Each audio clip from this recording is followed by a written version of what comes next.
Grab your spears and raise your tomahawks, Seminole fans. You're listening to The Warpath, the weekly collaboration between theosceola.com and warchant.com. My name is Nick Carlisle, staff writer for The Osceola. That is Matt Lasser, recruiting writer for Warchant. Welcome to the show. And before we go any further, it is absolutely important to both Matt and myself that we extend our well wishes not only to Ethan Pritchard, but to his family. Ethan is a kid that Matt and I have had the privilege of knowing throughout most of his recruiting process, and of course, with the time that he's been on campus so far. And what happened to him on Sunday is absolutely tragic. It is something that hit home for the both of us, and we are obviously hoping that he is going to have a full and speedy recovery. You're going to be seeing this on Friday. Of course, we record this show on Thursday. This is the first moment that we've had to comment on it, rather, just Matt and myself, as this is the recruiting show. So it's been a couple of days now since that's happened. Obviously, Norvell has come out and said repeatedly that he's in the same kind of stable but critical condition. Having being shot in the back of the head, doctors are going to be working to monitor the swelling to make sure that nothing goes south too quickly. But obviously, Matt, if you want to say something on Ethan's behalf as well, I mean, this is a kid that you and I both cherish as a human being, as a young prospect, and somebody that's extremely talented. And we both hope that he makes a full recovery here. Yeah, I hope he makes a full recovery for sure. He was always easy to talk to, is always easy to talk to. He was is easy to get in touch with. He was committed probably more than anyone else in the last recruiting cycle, right? For the longest amount of time. So never any doubt. And it was always Florida State. He's huge Nole. I look forward to seeing him recover here soon. We will leave the donation link to the GoFundMe page in the description below when this comes out tomorrow. So hopefully even more will be raised by the time that you see this episode tomorrow when it's posted. $87,000 right now as I just clicked on the page to look at it. So $87,000 is 24 hours is an insane amount of support going to Ethan and his family. So, of course, well wishes to Ethan. Keep fighting, brother. You're one strong, smart, talented kid, and we believe in you. We trust that everything is going to be okay. So with that out of the way, there is a lot of exciting stuff to talk about from this past weekend, Matt. Things are about to get really exciting, brother. I think you and I both went into this Alabama weekend thinking, okay, Florida State has the potential to do a lot of damage on the recruiting trail. But I don't know if you ever really consider the fact that they might win this game. Like, I think Never. You and I both went into thinking, hey, definitely the best that you can get out of this weekend with the preconceived notions about what we thought about each team going in is, hey, Florida State can keep this game close and competitive, and you can show recruits that the turnaround is here and it's for real. Neither of us expected exactly what we saw on Saturday, and it sounds like recruits may not have quite expected what they saw on Saturday. Of course, the Florida State commits could walk out, chest out, and say, we expected that. But really, that was an outcome that was probably an outlier in terms of the most popular conceptions of how that game was going to go. What was it like for you down there being able to walk outside the Moore Center after the game and actually talk to happy recruits for once? Because I know you and I, for a lot of games last year, had to sit out there and ask questions to recruits after a really depressing loss. So what was the energy like out there talking to some of the kids after the game? Yeah, it was awesome. You had Tommy Castellanos coming out and yelling, "You better commit," stuff like that.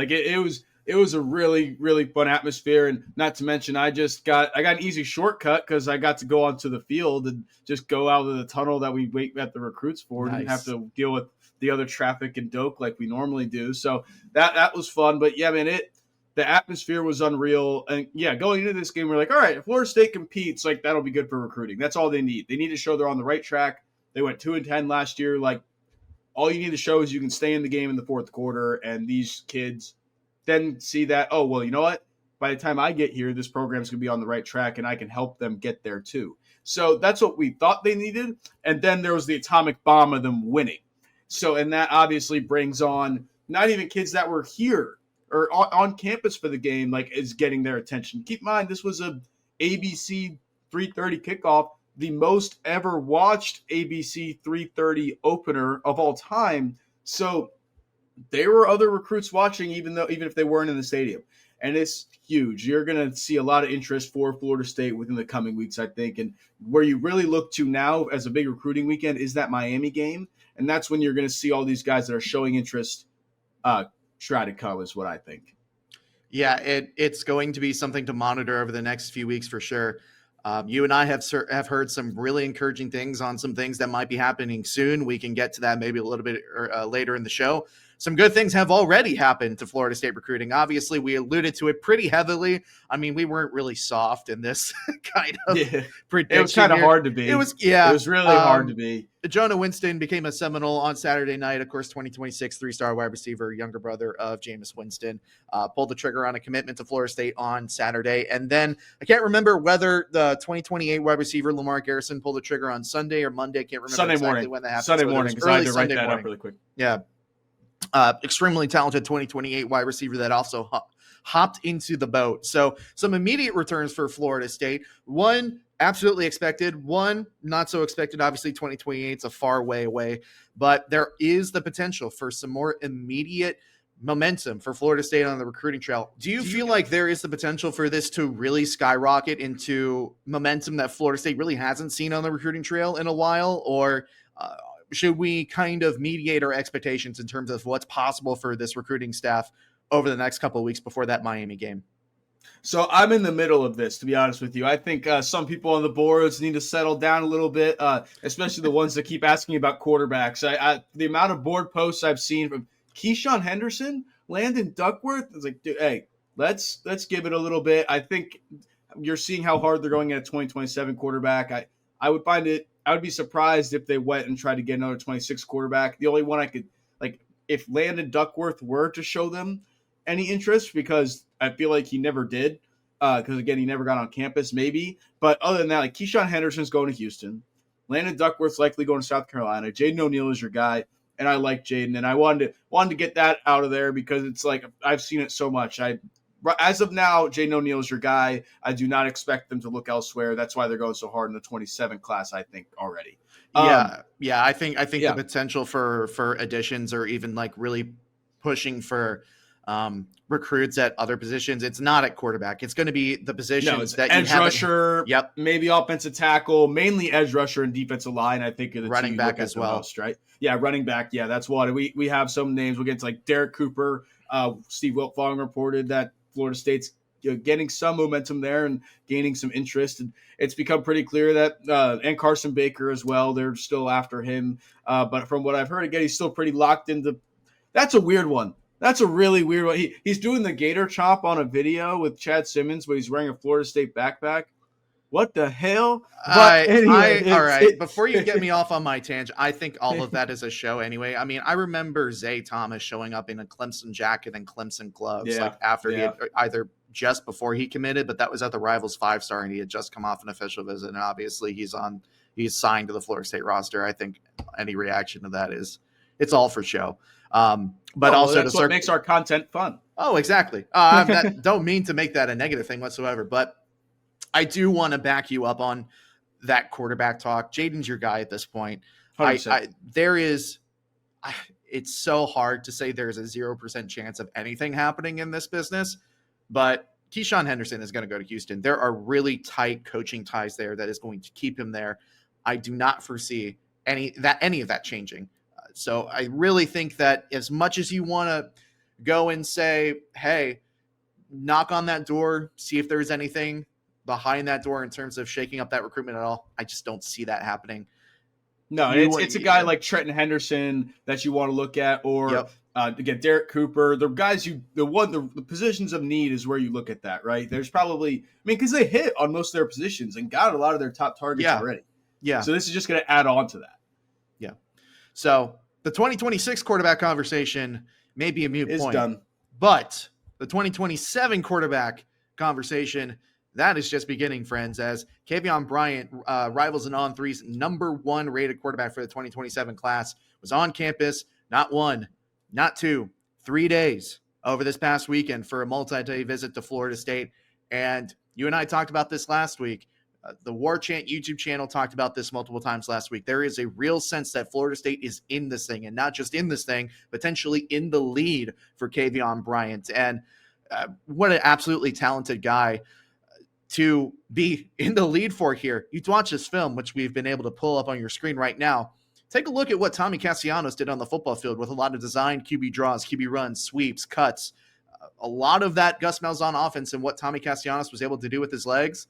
Cavon Bryant does a lot of the same things, either intentionally or unintentionally, with his high school here. Where do you kind of hearing that with where Kavian stands with Florida State coming out of that visit?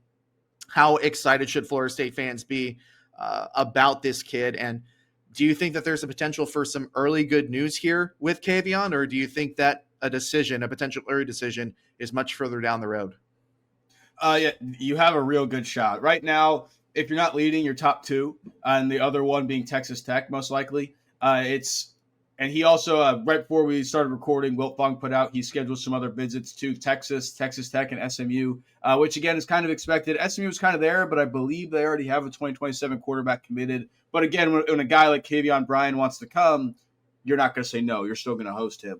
We might have Billy Embody on at one point, SMU on 3 guy. We could talk about Cavon Bryant. But yeah, it's definitely have something to look at here. He's such a perfect fit for that Gus Malzahn offense, and I think that was a huge point that was made to him. And man, you can even go look at videos from his visit. His mom was posting. He was clearly having a good time. He told me that his favorite conversation was with Mike Norvell right before he left. He said he was really listening to every word he said. I think they hit this visit out of the park, really. Luke Laux obviously was a part of the visit, but it's starting to seem like football is the main driver here, and basketball is a little probably not realistic. I mean, if you're going to be QB1, Charlie Ward in the 90s was one thing. I don't know if it's possible to do it now to be QB1 and play basketball, but you definitely have a shot. And what's interesting, he's going to decide around Halloween. That's what he told me, or what they're looking at right now. The visits he has planned it's like 2 weeks in a row is Texas Tech and Texas, a week break on September 27th, and then then SMU October 4th. I've looked at who does FSU have September 27th? They have Virginia. Oh no, that's Virginia at Virginia. So never mind, because I saw that week break and I was like, But also that leaves October 4th is Miami. So yeah. But so we'll see. He did not close the door on visiting FSU again before that commitment day. He said, you never know what can happen, stuff like that, right? So let's see if he comes back. If he comes back after that SMU visit, you're looking at something big.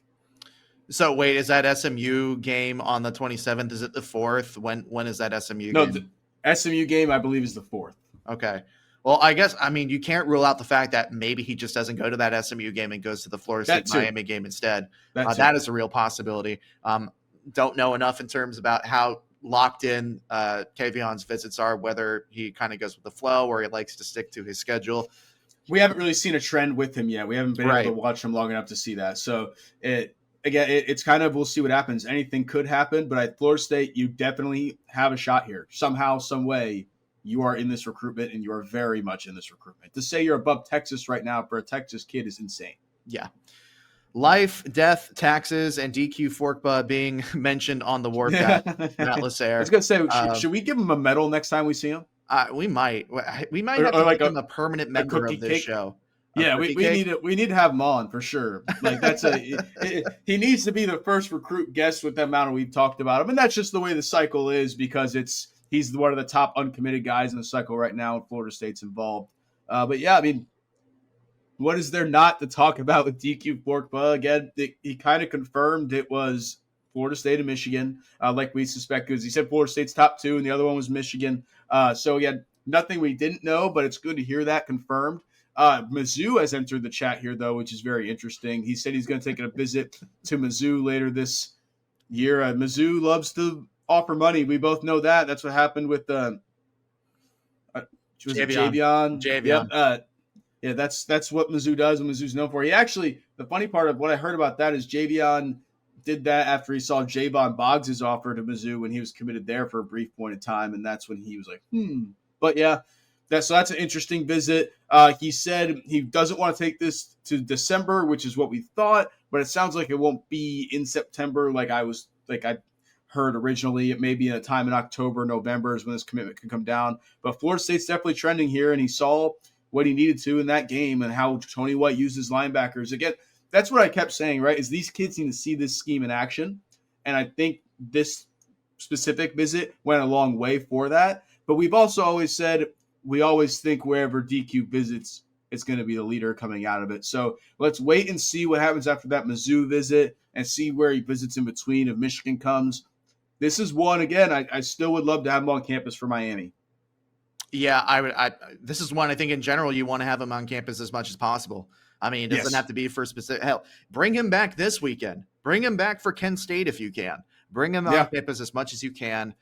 Make him fall in love with the possibility and the opportunities that are presented to him in this defense. And you take a look. We finally got to see what that defense looks like. It's no longer on paper. It's no longer on coach speak. It's on the field on the all-22 film. You can see what that defense does and what a guy like Forkpa can do with his skill set. And that is something that you're right. We talked about last week, the week before that, being able to see what the defense will look like and how these kids would fit into it. You could definitely see Forkpa fitting into this defense, don't you think? Forkpa alongside Isaiah Williams would be insane. Yeah. Like, imagine that combo down the road once they get developed and everything. That's what you want to see from this defense for sure. Did you speak to Isaiah on Saturday? I remember we did not up on the site. We did not, but Michael did an interview with him, I believe, yesterday. Nothing new, nothing that we haven't said. It looks like this is shut down, and it keeps getting – it looks better and better. We'll hit quickly on guys visiting for East Texas this weekend, which is not a big list, which you don't expect a big list, but a decent talent there for East Texas. He's expected back again. So as long as he keeps taking these visits back week by week, there's nothing really to be concerned about, right? And I'm surprised we're at this point with Isaiah. You always are in the back of your mind with how many times he's committed elsewhere, but it's getting pretty clear that this is probably it. Yeah, the closer and closer that you get to signing day, the closer and closer, the more and more that you get him on campus, you get him saying the right things. You feel a little bit better about where you sit. And I'm sure that there's going to be a handful of people that will always raise their hands and say it's never over till it's over. And we're not saying it's over by any means, but specifically with Isaiah and the history of his recruitment, there's probably going to be a sect of people that will never feel particularly safe about it. But which is understandable, it's looking week by week, it's looking a lot better. All right. I believe it. Yeah. Linebacker appears to be the flavor of the weekend right now. A lot of good linebacker news for Florida State. Linebacker. Imagine if you would have told both of us this a year ago with Randy Shannon. Oh my God. Some of the linebacker recruiting last year, you could have slammed something. You could have slammed a door and broken it off the hinges with how inconsistent the linebacker recruiting was. It's actually very refreshing. And to be fair, that's kind of the way that it works in recruiting. There are going to be different positions that have ebbs and flows, good years and bad years. Remember when Ron Dugans had like that insanely good year, and of course the product on the field just never matched, and now he's gone. Now you have Tim Harris who's coming in with an extremely strong year. You have linebackers that were poor last year. Linebackers appear to be better this year. There are some things that ebb and flow for sure. I feel like the only position group that has stayed consistently good has been defensive back since Surtain has gotten here. That's a Surtain special. He loved Surtain's a good recruiter. That's part of the reason why he brought him in at that time. He was a good recruiter and he's a damn good coach too. He's best on the staff. But anyway. Yeah. Gregory Batson. To continue the linebacker flavor of the weekend for Florida State, Gregory Batson, 2027 4-star linebacker, getting a Fong Bong pick to Florida State right now. Said that Florida State was in the lead. You're going to take a lot for a team to change that. Matt, are we expecting some good news on the 2027 class front here soon with Batson, or is there maybe going to be a bit of delay here? It doesn't feel imminent, right? If it was imminent, I feel like it would have happened by now. But yeah, I mean, this is the call your shot eventual Fong Bong. I think so. But when a kid says they're going to be hard to beat like that, put the pick in. Oh well, if you're wrong, like look what the kid said back then. So it's obviously they're doing well. I haven't talked to him yet. I've been trying to talk to him. Greg, if you're watching this, Talk to me. But Hit him up. So we talked about it earlier in the show. There's a lot of potential for recruits to see Tony White's defense in action and get a visual representation of not only what that defense can do, but what they can do in that defense. Do you think linebacker has been the best beneficiary of this? Or do you think 100%. it's maybe somewhere on the defensive line, or maybe something like that rover role? Like that rover role specifically, there's an idea of what that looks like, but until you see Earl Little creeping up and smacking the hell out of dudes as soon as they breach the second level, that could do wonders for your safety recruiting as well for that specific position. So do you think that linebackers probably benefit the most from being able to see the productivity of this defense on Saturday, or do you think that maybe it's a little bit more spread out? I think right now linebacker, yeah, because you finally got to see it, especially with we need to see how the edge rushers do. I would love to see the edge rushers start pouring in, right? Because you finally got to see what that jack roll looks like. Stephon Thompson had some good plays, but right now benefiting is definitely linebackers because they can play free. They have so much freedom in this defense to do what they want and be themselves. So why wouldn't you want to come play for that, right? So in general, I think that's why we're seeing linebacker recruiting be the best it's been in years. Yeah. You mentioned edge rushers. Chris Garbin, Georgia Tech commit, and Florida State Jack Target was on campus this weekend. Another guy. I mean, I think it's going to go without saying with every single recruit we talk about this show, but impressed by the victory, impressed by what they can do. Yep. Everybody in the world was impressed by the victory. Kind of revalidates how hard Florida State is going after this kid. I think you and I both feel like this is one that Florida State can get done as long as they push hard enough. I would imagine that's the same case after you've talked to him on Saturday. Yeah, so I confirmed the Miami official visit with him, and I think it likely gets done around then. Not to call my shot or anything, but there's a really good chance. He said he grew up watching Florida State as a kid, and the offer holds a lot of weight, and it means a lot to him that they were pushing so hard for him to get to visit. The dead period went up until this past weekend. This was the first chance he got to visit Florida State since getting the offer, and he took it right away. Right. So that says a lot to me, and I think, knock the official visit out of the park, and I think that this is an easy get. The only thing I could see stopping it is if you have other big-time names start showing up, but you don't have any edge rushers in the fold right now, so you can load up on a few, and it's not that big of a deal, right? I think this guy is above Jarius Rogers, and then you have Cam Wilson after him. I think you can get Chris. I feel like after talking to Chris over the weekend, or Carbon over the weekend, it feels like he is the top priority out of that rebuilt board. And speaking of some defensive ends that I think Florida State should be really excited about, or specifically at the jack position, is 2027 Alabama commit Jabarius Guerra, otherwise known around these parts as Chicken.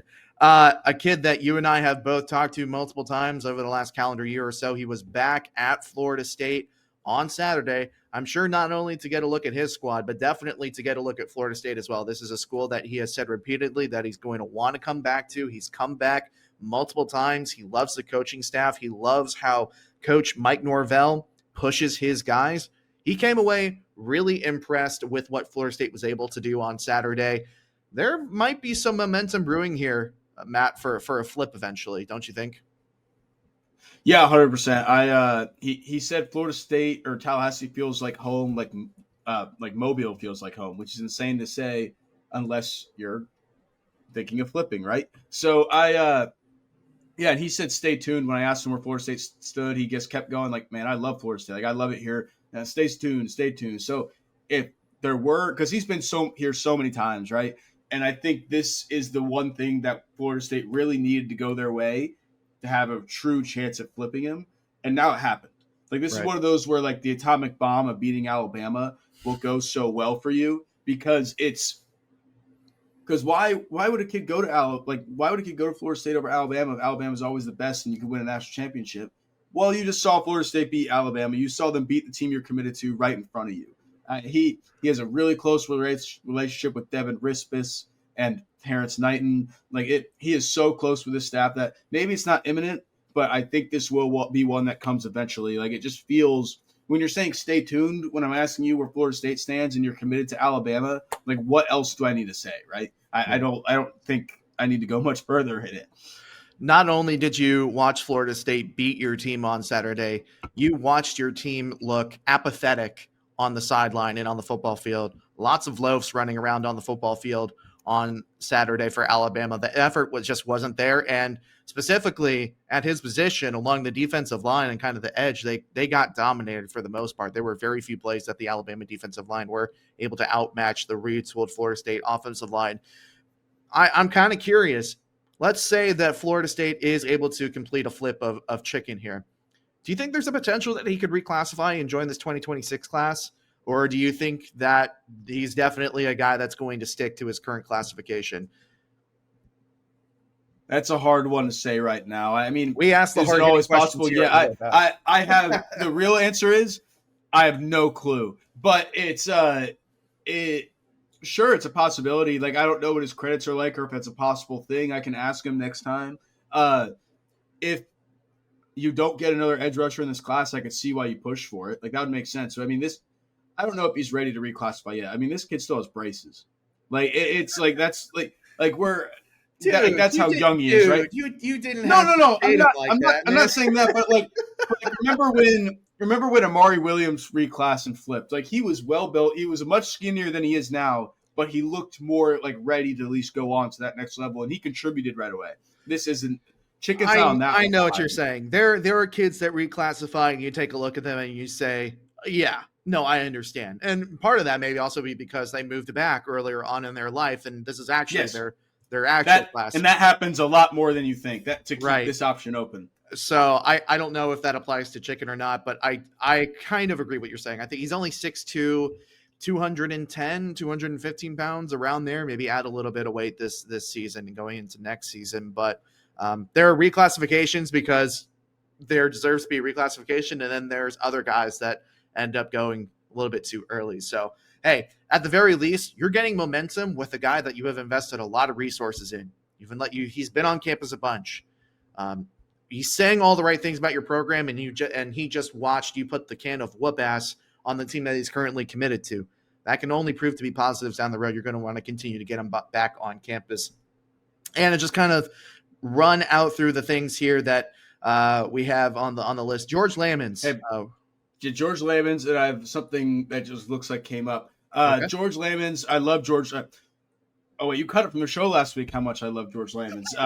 I forgot about that. You're editing this week, so you can go and have your I love George Lammonds rant. I do. I'm a very big fan of George Lammonds, as most people should be. And he loved the environment from what I heard. I've heard it was really good for him to see this kind of environment from Doak Campbell Stadium. Florida State is at very least in the top 3 here and may possibly be leading. Those are the main things I'm hearing. And look, this is one he can play anywhere on offense, man. He is a damn athlete. Like, look at that catch. Dude, he is insane. We're going back and watching that on the Warpath here. Sorry, audio listeners. You're going to have to go to YouTube to watch this catch. First play on the highlight reel.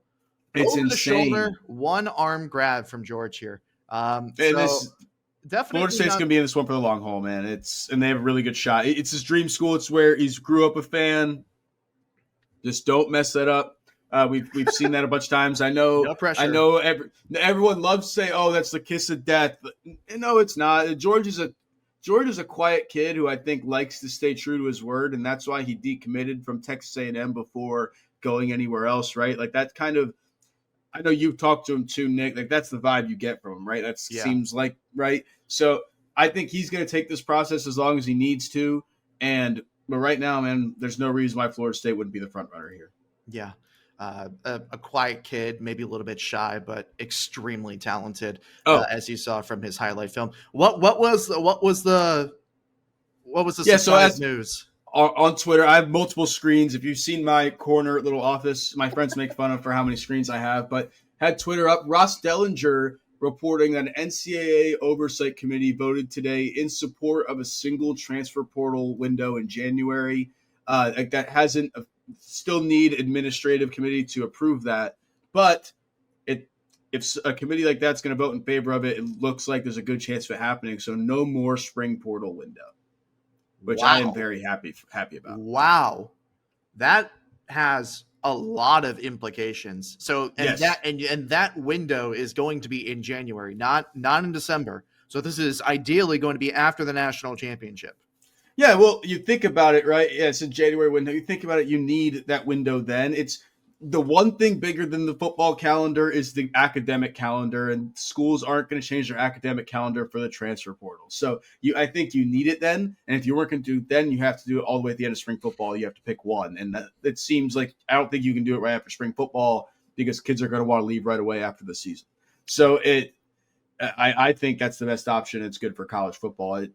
That's so huge. I mean, dude, look, honestly, well, this year for Florida State, you're getting a lot of good out of spring portal and Jerry Wilson, but in general, not much good comes out of the spring portal. It's a lot of, well, I'm not going to play. Let's find somewhere lower level I can play, right? There's not a lot of heavy hitters there. The biggest heavy hitter ever in the spring portal is probably Keon Coleman. And now for Florida State, Jerry Wilson's going to look good in that too. But it'll suck because you'll be stuck with what you have, right? You won't be able to go get your Gavin Sawchuk when you're like, we might need another running back. So it's interesting, but I think once everyone's on the same playing field, it's fine. I'm a huge proponent for it. That's my opinion. What's yours? Well, I'm just running through the calendar in my head right now. So, early signing day is December 3rd this year. Then you're going through your bowl games, all the way up to the national championship game. This spring window starts, or excuse me, this transfer portal window starts after the national championship game, runs through January. You're going to have your junior day visits and your transfer portal visits all kind of in that same area until I assume the dead period happens at the very beginning of February, as it always does. And then you have national signing day too. So you kind of have, and it's a lot more structured though. It's a lot more structured. And I'm in favor of this. I think that's what we wanted, right? Is we wanted all of it at one point and not right?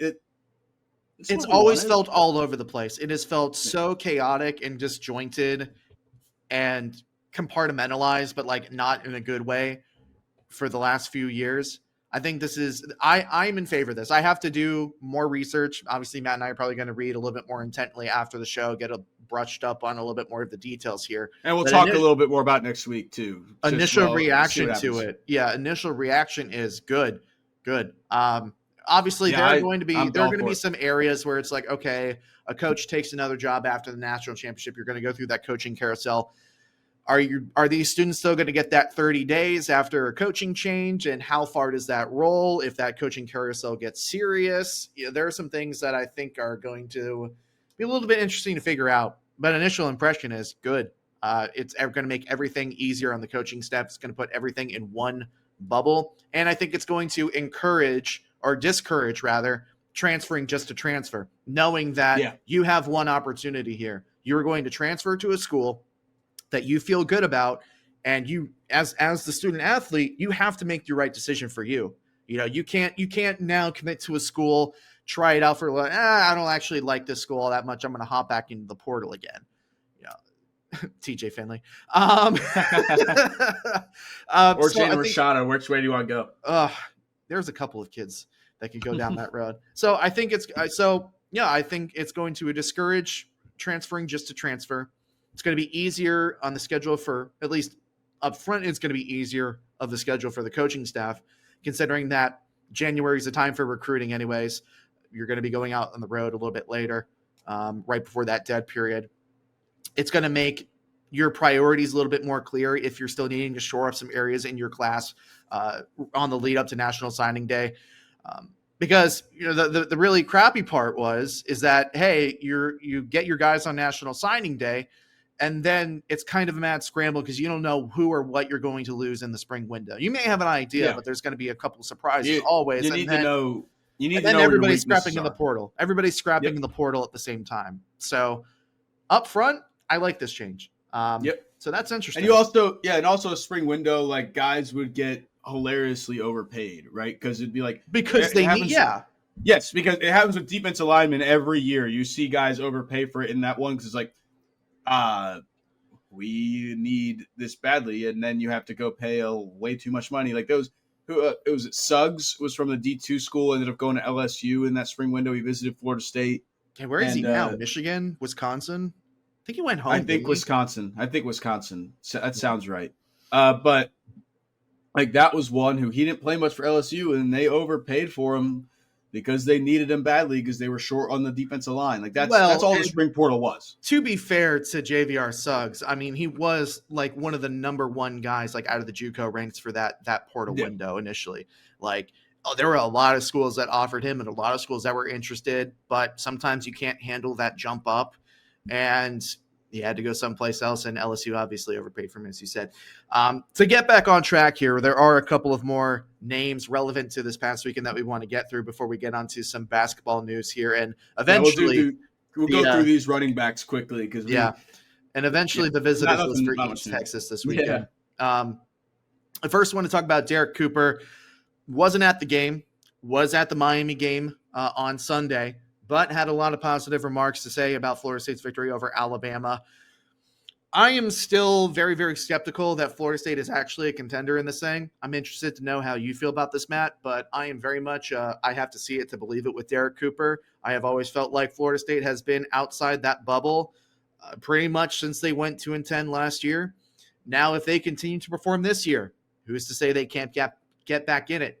But my intel, from what I've been hearing, I feel like it's going to be a Texas-Georgia-Miami battle until the finish line, and Florida State would have to do a lot to really get into the mix there. I think they caught his eye, right? And that's obviously what's going to happen with this game. They caught his eye, and if he visits, we'll take it more seriously. But Steve Wiltfong was saying they have a shot there and that Florida State hasn't slowed down. They're not going to. That doesn't surprise me at all. But, again, you need to see him on campus for me to believe a lot of it in that. And I agree with you on that. Same with Amari Thomas. Amari Thomas didn't actually make it to campus. Need to see him on campus. But we still think, and I still think the most likely get would be Amari Latimer, but another guy we need to see on campus. Yeah, Amari Thomas. Matt did report. I don't want to say we because I don't want to take the credit from you or whatever it is. But Amari Thomas was on the visitors list for the game on Saturday. He did not make that. He did not make the game. But that happens when you're an hour drive away, whatever. Yeah, and I'm sure that he probably opted to go to Virginia Tech and South Carolina after all. Since it wasn't actually in Williams-Brice Stadium, it was a neutral site. It was in Atlanta. It was in Atlanta, so obviously a little bit closer for Amari there. Basically, all to come out of that, Amari said, Florida State's back.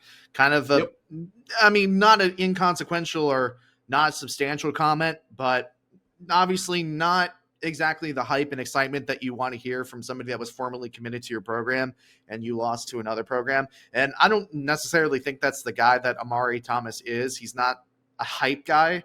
No. But no. We'll see what Florida State can do and continue to chip away there. And then Amari Latimer, as you said, some reporting over the weekend that Florida State is one of a couple of teams that are continuing to push hard for him. Nothing new in terms of updated news there, just kind of more of the same. I do think that Florida State can pull this off. I think there's a lot of posturing here from his camp in terms of saying, well, we're still committed to Wisconsin, but we're listening to all these other offers. I think Florida State is a serious offer, and I think that is under serious consideration. It holds weight for him. And again, that's one. I think if you get him on campus, you have a good shot there. Yeah. But you need to get him on campus. So I asked you this before the show, or I kind of joked with you before a show about this. What do you think is more likely in terms of Florida State's running back recruiting? Do you think that they, A, land Amari Latimer? Do you think, B, Amari Thomas recommits? Or C, Florida State flips Carson Baker? What's more likely? I think Latimer would be the most likely because I feel like Thomas, you would definitely take him, right? But the NIL implications there, I don't think that's realistic, right? He would have to take a major pay cut to come here and likely not start for a majority of his career with Usman Kroma here. So, or not, maybe not majority, but he would take a while for him to see the field. And like Carson Baker, I think he's going to end up at UF, even though he's wearing the Florida State backpack while doing the chop, which is confusing. But I think he will end up at UF. He always seemed very locked in there, right? Remember when it was always UF when he came on the visit, he left and they were even, and he went straight to Gainesville after. So like, yeah, and then he committed. Yeah. So I don't think Florida State was ever really, really there. But yeah, I would say Latimer, and I think Latimer is the one you need. And we actually have some breaking news here on the Warpath, and I use the term breaking news very lightly because this is a pre-recorded show. We're recording in the afternoon on Thursday. You're going to be seeing this on Friday, but Florida State basketball on a serious run, being able to capitalize on not one, but two of their weekend visitors over the weekend for the Alabama game. Brandon Bass Jr., four-star combo guard out of Windermere Prep in Orlando, the son of NBA. He's not a Hall of Famer, is he? But I don't think so, is he? But regardless, a very, very good NBA player in Brandon Bass. They hold the same name. You'll recognize that immediately. But, Matt, Luke Laux going on an absolute heater on the recruiting trail with Brandon Bass committing this afternoon. Now Florida State should have the number one recruiting class in the country for basketball. They're third right now, but you and I were having a conversation earlier that Jason Lopez is not listed by On3 and Rivals on the basketball page. I would imagine that they are number one with J-Rock joining that list, but regardless of the rankings, because at the end of the day, they are number one on other networks. So they're and they're number one in our hearts. A consensus top three class. Let's say that. Let's say that. A really, really good class for Luke Laux and an incredible amount of excitement and momentum for Florida State basketball. How big is this commitment, Matt? Because you were talking last week about feeling really good about Colin Paul. You hit on that one. You also felt like Brandon Bass was a guy that you felt pretty good about Florida State being able to land. They got both of them this weekend. How significant is this for Florida State basketball? Yeah, man, Luke is absolutely on fire right now, and it is insane, man. It's huge. Like, when was the last time you saw Florida State recruiting like this at basketball, or having being this excited about a basketball season with all this hype coming into doing well on the trail? It's huge. I mean, Brandon Bass chose Florida State over Purdue and LSU, where his dad went, but Purdue, a basketball power the last few years. That's insane to go head-to-head against a team that, did they win the national championship a few years ago? Or they were at the very least the Final Four with Zach Edey. But that's insane that a Florida State team who hasn't made the tournament in a couple years is able to go head-to-head with Purdue on the recruiting trail for a top 75 guy like Brandon Bass. And he's a really good player. This is a really big get for Florida State. And you have 3 top 75 players in your class now. That's insane. If I would have told you that a year ago, would you have believed me? Probably not. And Colin Paul adds on to it. I feel like I nailed it after saying I felt like they had a good shot at both of them last weekend. But I'm not trying to toot my own horn here. Just wanted to point that out. But it's man, it's really fun to watch and really fun to cover. This was another priority recruitment for Luke Laux and staff. Going back to when they first got on campus, one of the first times they went on the recruiting trail and on the road, they went to Windermere, or they went to Orlando and saw Brandon, had dinner for nearly 3 hours with his family in their first face-to-face meeting. And that kind of set the tone for the rest of the recruitment.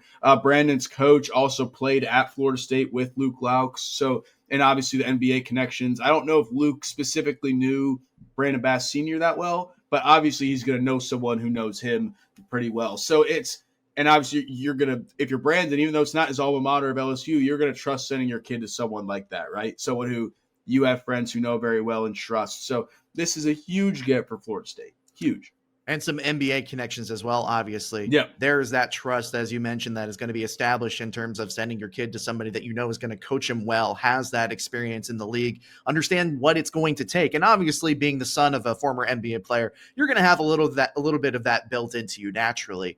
But I think it definitely says something that Florida State was able to capitalize off of that momentum. Obviously, have very good meetings, as you said. I mean, a 3-hour dinner. It's a pretty dang long time. That's probably also a pretty hefty bill. Luke is going to be fronting at the table. Hey, that's all Florida State. That's all Florida State. That's Alfred getting the bill. But nevertheless, to be able to beat out an alma mater in LSU as well, a legacy prospect. We've been seeing it throughout the past few days, Matt.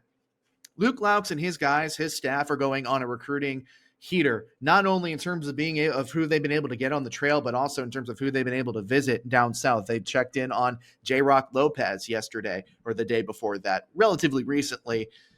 What do you think the potential is for there to be some serious momentum here for Florida State basketball? Because they've got other guys that were there on Saturday. Things left to be played out, certainly with some other recruitments, but you also have a kid like Tony Bryant that was supposed to visit during the Alabama weekend, didn't. That official visit is going to be rescheduled for sometime in the future, you imagine. Is there potential for Florida State basketball to catch even more fire than they've already caught so far through this first weekend? I think so, and I do need to do some checking on that because it's basketball. You don't have these huge recruiting classes like football, right? Like there's only 15 roster spots, so we're gonna have to see. But yeah, as of now, I don't think they're done yet because I mean, look at the visits they're still taking to see kids. So they saw Brandon Bass on Thursday right before he committed at Windermere Prep. And then they also saw Colin Paul the day before, and they were down south. They saw Gaskins, who's a 5-star, again the same day they saw Lopez. They're still traveling and seeing a lot of guys. They're seeing Kevin Thomas again at Montverde on Thursday as well. He was on campus over the weekend, and you still have a bunch of visits too.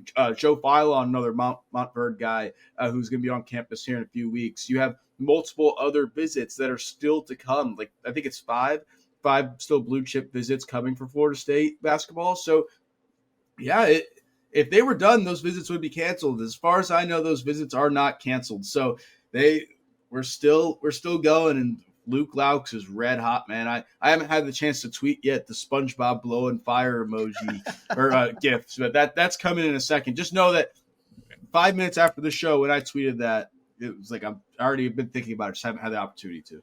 If you could pinpoint it, and it could be a number of different things, but when you think about Luke and Michael Fry as well, what do you think it is that makes Florida State such an attractive option right now? Because we could sit here and say, oh, there's a lot of excitement. There's a lot of buzz about Florida State basketball, but it's a type of tangible excitement that isn't always there when it comes to coaching changes. A lot of guys, you need to see performance on the court, need to see how that roster is developed over the course of an offseason or even a year in some cases. Florida State is hot right now. It has not taken long for Luke and his staff to be able to come in and build that excitement around Florida State basketball. What do you think it is, if you can pinpoint one thing that's making Luke be able to connect with recruits like this so early? So I think it's two things. I think it's the NBA thing saying like, hey, I know this. I coached Steph Curry. I coached Kevin Durant. I'm best friends with De'Aaron Fox. I was at his wedding. There's all these things of modern players that kids connect to right away and go like, oh, I watch him all the time. That's my favorite player. And I think he's like, I can make you that.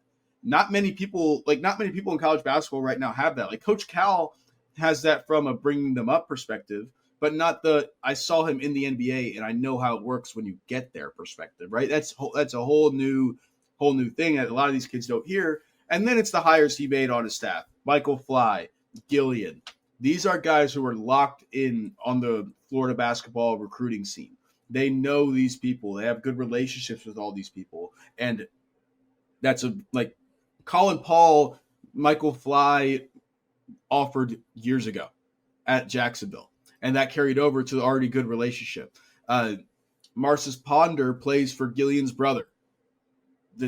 Brandon Bass, the NBA connection, and his coach played at Florida State with Luke Laux. There are so many relationships here that he was able to get by hiring these guys, and it is really paying off so far, and don't think it's done yet. Actually, the last time, Matt, that Florida State basketball had a class to this level, so they're number 3 right now, top 3 class in multiple recruiting services. There's a long way to go. They may get more, they may lose some more. And obviously there's the transfer portal that's going to come into effect eventually down the road as well. But the last time that they had a class close to this caliber was 2021, where I think they were around the 14th or 15th mark in terms of On3 and Ralph's recruiting rankings. And that was the class with a guy like Matthew Cleveland, who, boy, he sure worked out, didn't he? Yeah. We're unbiased here on the Warpath. What? All right. Yeah. Back to some football here. The East Texas A&M visitors list was released an hour or so ago. Matt and I looked over it. Couple of names going to be on campus here. Obviously, not too many. Last week was your big recruiting weekend. You're probably not going to have too many big names, not only this weekend, but 2 weekends from now when Kent State comes into town. But some notable names here to run through and inform you on. Isaiah Williams, we mentioned him earlier in the show. He's going to be back, or he's scheduled to be back on campus again this weekend. Linebacker Caden Carter, who is currently committed to Maryland, is expected to be on campus. Doesn't have a Florida State offer, but does have some good offers. Yeah. That's a weird one coming because we didn't think that we thought they were really done with linebackers unless you can get a Forkpa or a Colton. So it'll be interesting. If they offer them, you get the sense of like that's a kid they would take now. But I think just as we're quick hitting on all these names, that's one, unless they offer, don't worry about it. But just wait and see if they offer. What are some of his other offers? He's got Maryland, Michigan, Tennessee, Georgia Tech, Penn State. He's got a lot of good offers for sure. And yeah, I mean, it's good. If he offers, then we'll worry about it. But it's good to keep it on your radar there that it's a guy who's there and he's got good offers. So we'll see what happens. The big name on campus this weekend, at least in my opinion, is offensive tackle and Syracuse commit Javion Cooper, who did take an official visit to Florida State earlier in the summer. He was already committed to Syracuse at that time. I believe that he said that Florida State was one of the teams that may be able to change his mind, and if I remember correctly, in terms of what he said following his official visit. But to see him back on campus, very positive for Florida State's search for a true offensive tackle. What's kind of your read on this one here? Yeah, and they do absolutely need it. Do you think that's one? I think him being on campus says a lot, right? And I just think that in general, like you're the hometown school. Well, Miami's the hometown school because he's from South Florida, but you're the in-state school that has a good shot here.